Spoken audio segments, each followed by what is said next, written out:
Ravi de vous retrouver pour ce nouveau numéro du Dessous des cartes. On commence cette émission à la frontière Finlande-Russie et ces images satellites révélant au printemps 2025 que la Russie construisait des hangars, alignait des tentes, bref, réinvestissait des bases militaires situées sur une partie de son territoire, distante de seulement quelques kilomètres de la Finlande, laquelle, on le sait, est membre de l'Union européenne et surtout membre de l'OTAN depuis l'invasion russe à grande échelle de l'Ukraine. En violant la souveraineté d'un pays voisin, en menant une guerre brutale sans limite, Poutine a provoqué un branle-bas de combat chez ces pays qui partagent des frontières avec l'ouest de la Russie. L'occasion pour nous de passer en revue ces pays, de la Norvège aux États baltes, qui ne se font plus aucune illusion sur le nouvel impérialisme poutinien, lequel de la Tchétchénie à la Géorgie, de la Crimée à l'Ukraine entière, semble manifester sa nostalgie de l'ancien empire soviétique. Sortons nos cartes. Regardons tout d'abord les points de contact entre la Russie, le plus vaste territoire du monde, et les pays européens qui bordent son flanc ouest. L'Union européenne, 27 États, 449 millions d'habitants, et la Fédération de Russie, 144 millions d'habitants, partagent près de 2400 km de frontières terrestres, de la péninsule de Kola à l'enclave de Kaliningrad. 5 pays de l'UE sont en contact direct avec le territoire russe, la Finlande, l'Estonie, la Lettonie, la Lituanie et la Pologne. Ils partagent également des frontières maritimes en mer Baltique. Sur le plan militaire, l'OTAN, l'organisation du traité de l'Atlantique Nord, fondée en 1949, regroupe aujourd'hui 32 États. L'OTAN fait face à la Russie, à ses mêmes frontières, et aussi en Norvège, qui n'est pas membre de l'UE.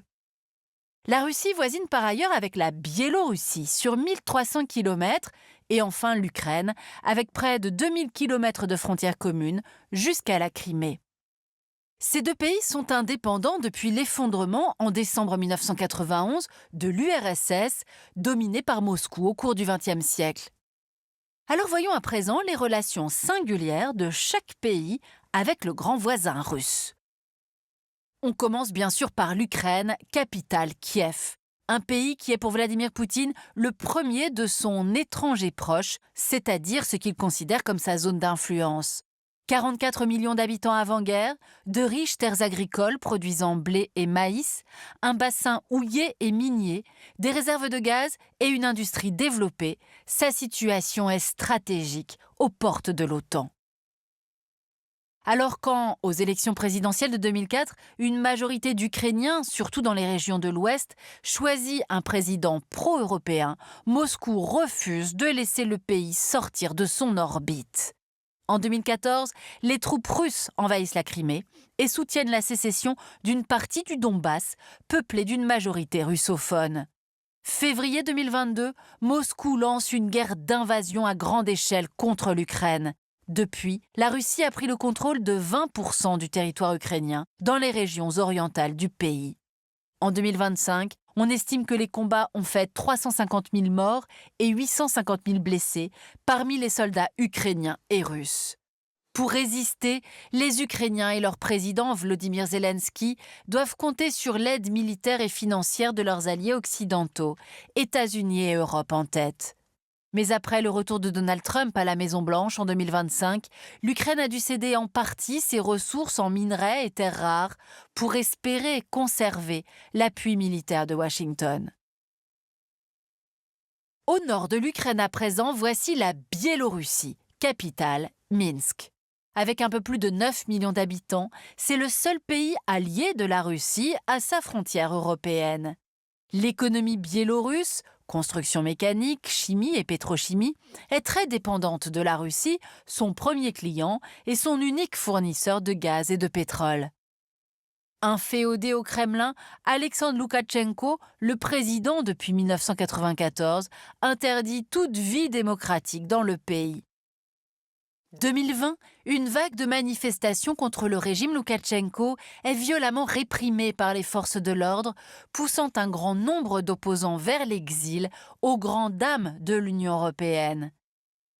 Les relations avec les Européens se tendent encore l'année suivante. Minsk orchestre alors un trafic de migrants en provenance de plusieurs pays du Moyen-Orient vers la Pologne, la Lituanie et la Lettonie. Et depuis le début de la guerre en Ukraine, la Biélorussie autorise les troupes russes à utiliser son territoire comme base arrière. En tentant d'envahir l'Ukraine, un pays souverain qui veut faire le choix de l'Union européenne et de l'OTAN, Vladimir Poutine a déclenché un sursaut chez ses autres voisins européens. Résultat, désormais ces pays se préparent eux aussi à la guerre. Pour commencer, la Pologne, capitale Varsovie. Frontalière de la Biélorussie et aussi de la Russie par l'enclave de Kaliningrad, le pays compte 37 millions d'habitants et a accueilli plus d'1 million d'étrangers, ukrainiens et biélorusses principalement. Placée sous domination de l'URSS après la Seconde Guerre mondiale, la Pologne a fait partie du pacte de Varsovie, alliance militaire du bloc communiste qui disparaîtra à la fin de la guerre froide. La Pologne rejoint ensuite l'OTAN en 1999 et l'UE en 2004. Depuis, notamment grâce aux fonds européens, le pays s'est profondément transformé. Son taux de chômage, 3%, est l'un des plus bas d'Europe et c'est une puissance économique de premier plan du continent, avec l'Allemagne comme premier partenaire commercial. Face à la menace russe, la Pologne du Premier ministre Donald Tusk est donc particulièrement exposée. C'est le pays d'Europe qui a le plus augmenté ses dépenses militaires. Les effectifs de l'armée polonaise ont dépassé ceux de la France, de l'Italie et de l'Allemagne. En position stratégique, la Pologne est désormais le pilier d'une nouvelle ligne de front entre la Russie, son allié biélorusse et les Occidentaux. De nombreux bataillons de l'OTAN sont installés sur son sol et surtout Varsovie construit un bouclier oriental, une barrière ultra sécurisée sur 700 km de frontières.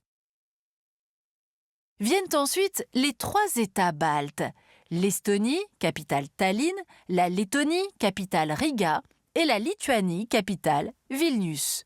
À eux 3, ils comptent 6 millions d'habitants et sont en première ligne face à la Russie. Ces 3 États ont été annexés par Moscou en 1940, conséquence du pacte germano-soviétique. Libérés de la tutelle de l'URSS en 1991, les pays baltes indépendants ont continué à s'éloigner du voisin russe en adhérant à l'UE et à l'OTAN en 2004. Estonie et Lettonie gardent cependant une importante population russophone. Les manœuvres d'intimidation et de déstabilisation des Russes dans ces ex-républiques soviétiques n'ont jamais cessé, avec une première cyberattaque massive contre l'Estonie dès 2007. L'annexion russe de la Crimée en 2014 a confirmé les craintes des Baltes, qui n'ont jamais douté des intentions impérialistes de Vladimir Poutine. L'OTAN a renforcé sa présence dans la région et depuis l'invasion russe à grande échelle de l'Ukraine en 2022, la Russie maintient une très forte pression militaire aux frontières, en particulier à Kaliningrad. L'enclave accueille sur son sol quelques 30 000 soldats russes, le siège de la flotte russe en mer Baltique, des bases aériennes et des missiles pouvant atteindre l'Europe. Très dépendants de la Russie pour leurs hydrocarbures avant la guerre, les 3 pays baltes ont remplacé le gaz russe par du GNL importé par bateau. Ils ont aussi connecté leur réseau électrique au réseau européen pour assurer leur indépendance énergétique. À présent, direction la Finlande, capitale Helsinki. La Finlande a choisi de quitter sa neutralité historique entre Occidentaux et Russie. Avec un vaste territoire peu peuplé, 5,6 millions d'habitants, Helsinki a en effet ménagé Moscou pendant la guerre froide en signant un traité de coopération avec l'URSS. Cette habileté diplomatique lui a permis de développer son économie en profitant du pétrole russe bon marché, tout en gardant des relations commerciales avec les pays européens. Membre de l'UE depuis 1995, son revenu par habitant rejoint aujourd'hui ceux de l'Allemagne et de la France grâce à des dépenses élevées dans l'éducation et la recherche et développement. Après le déclenchement de la guerre en Ukraine, les Finlandais ont demandé à intégrer l'OTAN. Ce sera fait en avril 2023. Cette adhésion, puis celle de la Suède en 2024, font de la Baltique une mer dominée par les forces de l'Alliance Atlantique. La Finlande a de plus fermé tous ses postes frontières avec son voisin russe fin 2023 et construit 200 km de clôtures frontalières. Enfin, terminons avec la Norvège, capitale Oslo. Avec seulement 5,5 millions d'habitants, la Norvège joue un rôle stratégique de premier plan.